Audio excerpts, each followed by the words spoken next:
வெற்றிலை வச்சு இவ்ளோ டேஸ்ட்டா நீங்க செஞ்சு சாப்பிட்டு இருக்கவே மாட்டீங்க. பொதுவா நம்ம வெற்றிலைகள பீடா போடுறதுக்கு தான் யூஸ் பண்ணுவோம். ஆனா, இனிமே நீங்க வெற்றிலைய எங்க பார்த்தாலும் விட மாட்டீங்க. வெத்தலையில நெறைய மருத்துவ குணங்கள் இருக்கு. நம்முடைய நரம்பு மண்டலத்த சுறுசுறுப்பா வச்சுக்கிறதே இந்த வெத்தலையில இருக்கக்கூடிய அமிலங்கள் தான். அதே மாதிரி நெறைய குழந்தைங்களுக்கு ஞாபக சக்தி இல்லாம ரொம்பவே கஷ்டப்படுவாங்க. இந்த மாதிரி ஞாபக சக்தி இல்லாம இருக்கிறவங்களுக்கு ஞாபக சக்தி திறனை அதிகரிக்கக்கூடிய சக்தி இந்த வெற்றிலையில இருக்குது. எது சாப்பிட்டாலும் செரிமானம் ஆகாம வாயு கோளாறால நிறைய பேர் அவதிப்படுவாங்க. வயித்துல இருக்கக்கூடிய வாயுவை வெளி தள்ளுறதுக்கும் இந்த வெற்றிலை ரொம்ப ரொம்ப யூஸ்ஃபுல்லா இருக்கும். நம்ம வெற்றிலைய முதல்ல நல்லா கழுவி எடுத்துக்கலாம். நம்ம வீட்டிலேயே வளர்க்கக்கூடிய வெற்றிலையா இருந்தாலும் இந்த மாதிரி கழுவி எடுத்து யூஸ் பண்ணணும். அல்லது நீங்க கடையிலேருந்து வாங்கியிருக்கக்கூடிய வெற்றிலையும் யூஸ் பண்ணிக்கலாம். வெற்றிலையோட காம்புகளை எப்பவுமே கிள்ளித்தான் நம்ம யூஸ் பண்ணணுங்க. அதனால அதோட தண்டுகளை மட்டும் நான் கிள்ளி எடுத்துக்கிட்டேன். இப்போ நல்லா கழுவி சுத்தம் பண்ணி வச்சுக்கக்கூடிய இந்த வெற்றிலைகளை பிச்சு பிச்சு இந்த மிக்ஸி ஜாரில் போட்டுக்கலாம். நான் வந்து இன்னைக்கு ஒரு 10லேருந்து 15 வெற்றிலைகள் வரைக்கும் யூஸ் பண்ணியிருக்கிறேன். நல்ல கொழுந்து வெத்தலையா பார்த்து யூஸ் பண்ணிக்கோங்க. ரொம்ப நாள் ஆகி விளைஞ்சு போன வெத்தலையை விட கொழுந்து வெத்தலைகள் யூஸ் பண்ணுறது ரொம்ப நல்லது. அதில் தான் நிறைய சாறுகள் இருக்கும். மழை காலத்தில் சளி இருமல் தொல்லையால் குழந்தைகள் ரொம்ப கஷ்டப்படுவாங்க. நாம் இப்போ செய்ய போகிறது ரொம்ப டேஸ்டியாக இருக்கும். அதே மாதிரி குழந்தைங்களும் இதை வேணான்னு சொல்லவே மாட்டாங்க. இப்போ நான் ஒரு சின்ன பீஸ் இஞ்சியை அதோட தோல் மட்டும் சீவி எடுத்துட்டு கழுவி எடுத்துகிட்டு வந்திருக்கிறேன். இப்போ நம்ம எடுத்துகிட்டு வந்திருக்கக்கூடிய இந்த இஞ்சியை சின்ன சின்ன பீஸாக கட் பண்ணி எடுத்துக்கலாம். இதையும் நம்ம மிக்ஸி ஜாரில் போட்டுக்கலாங்க. இஞ்சி இல்ல அப்படின்னா, இதுக்கு பதிலா சுக்கு கூட சேர்த்துக்கலாம். இதே அளவுக்கு சுக்கு கழுவிட்டு சின்ன சின்னதா கட் பண்ணியோ, அல்லது ஒரு கல் வச்சு தட்டியோ இதில போட்டுக்கோங்க. இப்போ 1/2 கப் அளவு தண்ணி சேர்த்துக்கலாம். இந்த பாத்திரத்த தான் நம்ம எல்லா அளவுகளுக்கும் யூஸ் பண்றோம். இப்போ 1/2 கப் அளவு தண்ணி சேர்த்துட்டு, எந்த அளவுக்கு நம்மளால பேஸ்ட்டா அரைக்க முடியுமோ, அந்த அளவுக்கு பேஸ்ட்டா அரைச்சு எடுத்துக்கலாம். கொஞ்சம் கொஞ்சம் தொக்கு இருந்தாலும் பரவால்ல. இப்போ நம்ம ஒரு பவுல் எடுத்துக்கலாம். நம்ம அரைச்சு வச்சுக்கக்கூடிய இத அப்படியே இந்த ஜல்லடையில ஊத்தி, அதோட சாற மட்டும் வடிகட்டி எடுத்துக்கலாம். இந்த தொக்கு அப்படியே இருக்கும். இது இந்த மாரி பிழிஞ்சு ஊத்துனோம் அப்படின்னா, அதில இருக்கக்கூடிய சாறுகளும் நமக்கு அதில அப்படியே வடிஞ்சு வந்துடும். நெறைய மருத்துவ குணங்கள் நிறைந்த வெற்றிலை எல்லாருக்குமே சாதாரணமா கிடைக்கக்கூடிய இலைகள் தான். கண்டிப்பா இது தெரிஞ்சுக்கிட்டீங்க அப்படின்னா, செய்யாம விடவே மாட்டீங்க. ரொம்ப டேஸ்டியாவும் இருக்கும். எல்லாருமே விரும்பி சாப்பிடக்கூடிய அளவிலயும் இருக்கும். இப்ப நம்ம ஒரு பாத்திரம் எடுத்துக்கலாம். நம்ம எந்த பாத்திரத்தில தண்ணி ஊத்தி அரைச்சோமோ, அதே பாத்திரத்தில 1/2 கப் அளவு தண்ணி ஊத்திக்கலாம் இந்த பாத்திரத்தில. இப்போ இந்த தண்ணி நல்லா சூடாயிட்டே இருக்குது. இப்போ அதே பாத்திரத்துல நம்ம எந்த அளவுக்கு தண்ணி எடுத்தோமோ, அதே அளவுல சீனி எடுத்துக்கலாம்.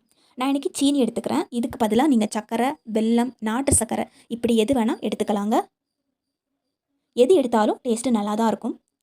இப்போ ஒரு முறை நல்லா இந்த மாரி கிளறி விட்டுக்கலாம். தண்ணி சூடாக ஆக அந்த சீனியும் நல்லா கரைஞ்சு வந்துக்கிட்டே இருக்கும். ஒரு 2 நிமிஷத்துக்குள்ளேயே எல்லாம் நல்லா கரைஞ்சு வந்துடும். மீடியம் ஃப்ளேம்ல வச்சு மறுபடியும் ஒரு கரண்டி வச்சு இந்த மாரி நம்ம கிளறி விட்டுக்கிட்டே இருக்கலாம். நம்ம போட்டிருக்கக்கூடிய அந்த சீனி நல்லா கரைஞ்சு வரணும். இதுவே நீங்க வெல்லம் சேர்த்தீங்கன்னா கூட இதே ப்ரொசீஜர் தான். தண்ணி அதே அளவில் ஊற்றிக்கோங்க. அதே மாதிரி வெல்லமும் அதே கப்பில் 1/2 கப் எடுத்துக்கலாம். ஒரே ஒரு ஏலக்காவை சேர்த்துருக்கிறேன். அடுத்து நம்ம சேர்க்கக்கூடியது மிளகுத்தூள் தான். மிளகு நல்லா தட்டிட்டு பவுடராக சேர்த்துக்கணும். ஒரு 1/4 ஸ்பூன்லேருந்து 1/2 ஸ்பூன் வரைக்கும் நம்ம மிளகு சேர்த்துக்கலாம். மிளகு நம்ம எவ்வளோக்கு எவ்வளோ சேர்க்குறோமோ அவ்வளோ நல்லது. நான் இன்றைக்கி ஒரு 1/2 ஸ்பூன் அளவுக்கு மிளகு சேர்த்துருக்கிறேன். எல்லாத்தையும் சேர்த்து ஒரு முறை நல்லா கிளறி விட்டுக்கலாம். இப்போ சீனி நல்லா கரைஞ்சி வந்திருக்குது. அதே மாதிரி நம்ம ஏலக்காய் சேர்த்துருக்கோம் இல்லைங்களா, அதோட வாசனையும் நல்லா இறங்கியிருக்கும். நம்ம இந்த மாதிரி ஸ்பூனில் எடுத்து பார்க்கும்போது எல்லாம் நல்லாவே கரைஞ்சிருக்கணும். அடுத்ததாக நம்ம சேர்த்துக்கக்கூடியது பார்த்திங்கன்னா, ஏற்கனவே நம்ம அரைச்சி வடிகட்டி வச்சுக்கக்கூடிய அந்த வெற்றிலையோட ஜூஸ் தான். நம்ம எந்த கப்பில் சீனி தண்ணியெல்லாம் சேர்த்தோம் இல்லைங்களா, அதே கப்பில் அதே அளவில் இருக்கும் இந்த தண்ணியும். இப்போ இந்த தண்ணியும் இதில் சேர்த்ததுக்கு அப்புறமா எல்லாத்தையும் சேர்த்து நல்லா மிக்ஸ் பண்ணி விட்டுக்கலாம். ஒரு ஸ்பூன் வச்சு இந்த மாதிரி கிளறிக்கிட்டே இருந்தோம்னா இது டக்குன்னு ஈஸியாக மிக்ஸ் ஆகிடும். இப்போது இந்த தண்ணியை நம்ம 1லேருந்து 2 நிமிஷம் வரைக்கும் நல்லா ஹை ஃப்ளேமில் வச்சு கொதிக்க விடணும். இப்போ நல்லா கொதிச்சுக்கிட்டே இருக்குது. இப்போ 2 நிமிஷம் ஆயிடுச்சு. அதுக்கப்புறமா ஒரு ஸ்பூன் வச்சு இந்த மாதிரி நல்லா மிக்ஸ் பண்ணி விட்டுக்கோங்க. இப்போ நமக்கு பார்க்கும்போது இந்த தண்ணி நல்ல பச்சை கலரில் இருக்கும். ஆனால் போக போக பார்த்தீங்கன்னா நல்லா கருப்பாயிடும். இப்போ நல்லா மிக்ஸ் பண்ணி விட்டதுக்கு அப்புறமா நம்ம கையில் தொட்டு பார்க்கலாம். தொட்டு பார்க்கும்போது லைட்டாக ஒட்டுற மாதிரி இருந்துச்சு அப்படின்னா, நம்ம ஒரு பிளேட் எடுத்து அதில் கொஞ்சம் தண்ணி ஊற்றி வச்சுக்கலாம். அதில் பார்த்தீங்கன்னா, நம்ம இப்போ கரைச்சி வச்சுக்கக்கூடிய இந்த தண்ணியை நம்ம விட்டு பார்க்கலாம். இப்போ இந்த பாத்திரத்தில் நான் கொஞ்சம் தண்ணி எடுத்து வச்சுருக்கிறேன். இப்போ கொஞ்சம் ஒட்டுற மாதிரி இருக்கிறதுனால அதில் கொஞ்சம் எடுத்து ஊற்றி பார்த்தேன். முதல்ல ஊற்றும்போது அது உருண்டு வரவே இல்லை. இப்போ 2வதா கொஞ்ச நேரம் கழிச்சு நான் மறுபடியும் கொஞ்சம் ஊற்றி பார்த்தேன். இப்போ நம்ம கையில் இந்த மாதிரி உருட்டி எடுத்தோன்னா நல்லா உருண்டு வருது பாருங்கள்.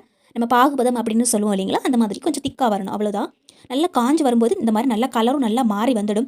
அதுக்கப்புறமா நம்ம அப்படியே கீழே தூக்கி வச்சிடலாம். இதுக்கப்புறம் நம்ம வந்து வெயிட் பண்ணவே கூடாது. இது இப்படியே இருந்து ஆற ஆற என்ன ஆகும் அப்படின்னா, அந்த பாத்திரத்திலே இருந்து கெட்டி ஆகிடும். அதனால் கொஞ்சமாக எலுமிச்சை பழத்தை எடுத்து அந்த எலுமிச்சை பழ சாறு மட்டும் பிழிஞ்சு ஊற்றிக்கலாம். எலுமிச்சை பழ சாறு நிறைய சேர்க்க வேண்டாம். ஒரு 5 சொட்டு அல்லது 6 சொட்டு அவ்வளோதான். இப்போ இந்த எலுமிச்சை பழச்சாறு சேர்த்துட்டு நல்லா மிக்ஸ் பண்ணி விட்டுக்கலாம். ஒரு ஸ்பூன் வச்சு மிக்ஸ் பண்ணி விட்டுக்கோங்க. ரொம்ப சூடாக இருக்கும்.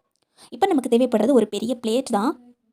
ஸோ இந்த மாதிரி ஒரு பெரிய பிளேட் எடுத்து அதில் கொஞ்சம் எண்ணெய் ஊற்றி எல்லா இடத்துலையும் நல்லா தேய்ச்சி விட்டுக்கலாம். எண்ணெயோ அல்லது நெய்யோ எது வேணால் யூஸ் பண்ணிக்கலாம். நான் இன்றைக்கி எண்ணெய் தான் யூஸ் பண்ணியிருக்கிறேன். இப்போ நம்ம ஏற்கனவே மிக்ஸ் பண்ணி வச்சோம் இல்லைங்களா, அது இந்த மாதிரி இந்த பாத்திரத்தில் எடுத்து ஒரு காயின் ஷேப்பில் ஊற்றி விட்டுருங்க. உங்களுக்கு எந்த ஷேப்பில் வேணுமோ அந்த ஷேப்பில் கூட நீங்கள் ஊற்றி விட்டுக்கலாம். ஊற்றி விடும்போது இதுவே வந்து பார்த்திங்கன்னா ஒரு காயின் ஷேப்பில் வந்துடும். நான் இப்போ செஞ்சுருக்கக்கூடியது பார்த்திங்கன்னா 2 பிளேட்டில் ஊற்றுறதுக்கு கரெக்டாக இருந்தது. இது பார்த்திங்கன்னா முதல் பிளேட்டு.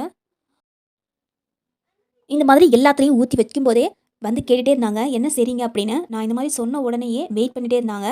கொஞ்சம் காஞ்சது தான் தாமதம், எடுத்து வச்சு சாப்பிடவே ஆரம்பிச்சிட்டாங்க.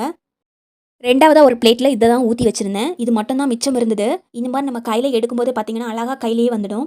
பார்க்குறதுக்கும் மிட்டாய் மாதிரியே இருக்கும். நம்ம கையில் உடைச்சாவும் டக்குன்னு இந்த மாதிரி உடஞ்சி வந்துடும் பாருங்கள். இது நம்மளே எடுத்து வாயில் மென்று சாப்பிடலாம். ரொம்ப டேஸ்டியாக இருக்கும். மிட்டாய் ஷேப்பில் இருக்கிறதால குழந்தைங்களும் இதை விரும்பி சாப்பிடுவாங்க. நம்ம இந்த மாதிரி நிறைய மிட்டாய்கள் செஞ்சு வைக்கலாம். சளி பிடிக்கும்போது கூட இந்த மாதிரி எடுத்து கொடுக்கலாம். நான் இன்றைக்கி சீனியில் தான் செஞ்சுருக்கிறேன். உங்களுக்கு சீனியில் செய்கிறதுக்கு கஷ்டமாக இருந்துச்சுன்னா நீங்கள் வெல்லம் பயன்படுத்தி செய்யலாம். அதுவும் நல்லா சூப்பராக வருங்க. கண்டிப்பாக ட்ரை பண்ணி பாருங்கள். குழந்தைங்க ரொம்ப விரும்பி சாப்பிடுவாங்க. மழை காலத்துலேயும் அதுவும் கார்த்திகை மாதத்தில் கண்டிப்பாக இதை செஞ்சு வச்சுடுங்க. ரொம்ப நான் 1 கப் அளவு உளுந்து எடுத்து ஊற போட்டிருக்கிறேன். உளுந்த முதல்ல தண்ணி ஊற்றி நல்லா கழுவிட்டு 1 மணி நேரம் நல்லா ஊற வைக்கணும்.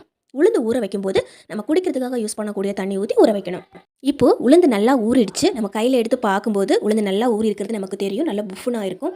அந்த தண்ணியை நம்ம கீழே ஊற்றக்கூடாது. இப்போ நம்ம மிக்ஸி ஜார் எடுத்துக்கலாம். நம்ம எந்த தண்ணியில் ஊற வச்சோமோ அதே தண்ணியிலேருந்து அப்படியே எடுத்து இந்த மிக்ஸி ஜாரில் போட்டுக்கலாங்க. உளுந்து நம்ம மறுபடியும் திரும்ப திரும்ப கழுவிட்டு இருக்கும்போது உளுந்தில் இருக்கக்கூடிய பசைத்தன்மை எல்லாமே போயிடும். அதனால் எப்போவுமே உளுந்து ஊற போட்டுட்டு அப்படியே எடுத்து யூஸ் பண்ணுறது ரொம்ப நல்லது. இப்போ மிக்ஸி ஜாரில் எல்லா உளுந்தையும் எடுத்து போட்டாச்சு. இப்போது ஒரு 10லேருந்து 15 மிளகு சேர்த்துக்கலாம். உங்களுக்கு தேவைப்பட்டால் கொஞ்சம் கம்மி பண்ணி கூட சேர்த்துக்கலாம். இப்போது தேவையான அளவுக்கு உப்பு சேர்த்துக்கலாங்க. 1/2 ஸ்பூனுக்கு உப்பு சேர்த்துருக்குறோம். இப்போ நாம் இதை க்ளோஸ் பண்ணி நல்லா அரைச்சி எடுத்துடலாங்க. ஒரு பவுல் எடுத்துக்கலாம். ஒரே ஒரு வெங்காயத்தை சின்ன சின்னதாக கட் பண்ணி எடுத்து வச்சுருக்கிறேன். இந்த கட் பண்ணி வச்சுக்கக்கூடிய வெங்காயத்தை இதில் போட்டுக்கலாங்க. ஏற்கனவே நம்ம மிளகு சேர்த்து அரைச்சிருக்கிறோம். அதனால் நமக்கு மிளகாய் அவ்வளோவா தேவைப்படாது. இருந்தாலும் கொஞ்சமாக மிளகாய் சேர்த்துக்கலாம். அதனால் கொஞ்சம் மிளகாய் இந்த மாதிரி கிள்ளி வச்சு போட்டிருக்கிறேன். இப்போ ஒரு கைப்பிடி அளவுக்கு கறிவேப்பிலைகள் சேர்த்துருக்குறோம். உளுந்து அரைக்கும் போது தேவைப்பட்டால் 1 ஸ்பூனுக்கு தண்ணி ஊற்றி அரைச்சி எடுத்துக்கலாம். நல்லா இது மாதிரி பேஸ்ட் மாதிரி அரைச்சி எடுக்கணுங்க. கொஞ்சம் கூட கொரகொரப்பு தன்மை இருக்கக்கூடாது. இப்போ நம்ம அரைச்சி வச்சிருக்கக்கூடிய இந்த உளுந்தை இந்த பவுலில் போட்டுக்கலாங்க. இன்னும் தேவைப்பட்டால் கொஞ்சம் வெங்காயம் கூட சேர்த்துக்கலாம். இன்னும் நல்லா டேஸ்ட் கொடுக்கும். நான் வந்து குழந்தைங்களுக்கெல்லாம் கொடுக்குறதால மிளகாய் கொஞ்சம் கம்மியாக போட்டிருக்கிறேன். காரம் கொஞ்சம் கம்மியாகவே இருக்கும்.